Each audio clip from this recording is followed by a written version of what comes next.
is using artificial intelligence cheating? And what are the teacher's reactions? So we know that photomat and automatic translation tools have been around in education for some time now. And perhaps you know of other devices that the children, the pupils or the students will use to perhaps do their homework or do the work we would like them to do otherwise using artificial intelligence. So before we see what the reactions we know about are, give yourself a moment to think about it. What would your reaction be? What has been your reaction? And when you have answered, please continue watching the video. Here are some typical reactions that you can find on discussion groups. Discussion groups where teachers are trying to find answers to the problems they have when they see that their pupils are using tools to do their homework instead of doing it themselves. So the first reaction is a very negative one. It's, if the kid doesn't want to learn, then so be it. In other words, it's the parents' problem, it's society's problem, it's somebody else's problem, it's not my problem as a teacher. Obviously, we can't recommend that attitude. The second attitude is to warn the students or the pupils that on D-Day, the day of the exam, they won't have photomat or the automatic translation or whatever other tool AI will provide them.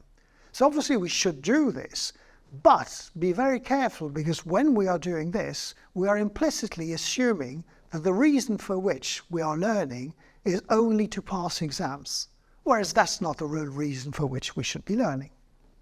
The third one is to go on the moral area and explain that photomat is just bad and using it is wrong. So this might sound like the correct idea for an educator, but if you think about it from the point of view of a pupil, this is very disturbing, because the pupil is seeing that many people around him are actually using these tools. Their parents might be translating with them, or their big brother might be using it to do a maths problem, and so it somehow is difficult for them to be convinced. Furthermore, and this is going to be clearly the case with tools like GPT-3, GPT-4, the teacher herself is going to be using the tool. So it is a difficult idea that we can actually convince that in one case it is cheating and in the other it is not.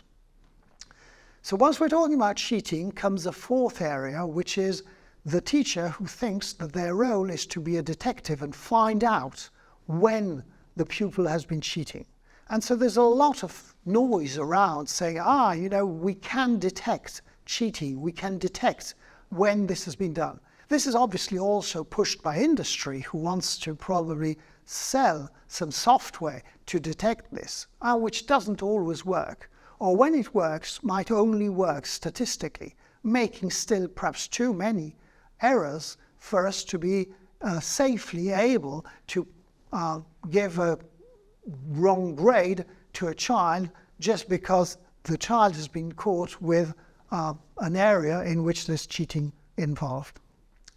So the fifth idea is a little bit more interesting. It is the idea of saying, well, let me as a teacher test the AI tool on my questions to see how the AI tool would answer. And then perhaps I can rephrase my question in such a way as a direct answer will not be obtained.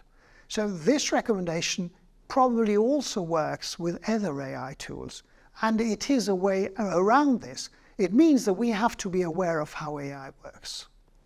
The sixth one is, of course, to change the idea altogether and to actually enter the app or the AI tool into the teaching and to actually try to learn the skill of languages with using these techniques, rather than the one of learning languages ignoring these techniques.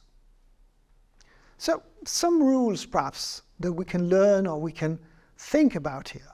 So the first one is that from what we are noticing, every country has their own rules about what you can do and what you cannot do. And these rules are changing very, very fast. So this video and this course can certainly not bring you up to date in each country and in each case. So you need to look into that.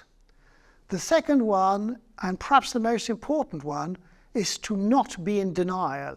You should not believe that these technologies don't work. That is probably the worst attitude.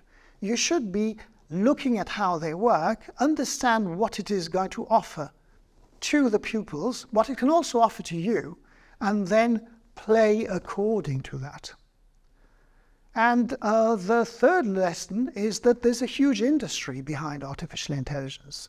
And cheating is something that everybody is mesmerized about. So there will always be tools out there claiming that they can detect cheating in all their forms. This is today not true. These tools today don't exist.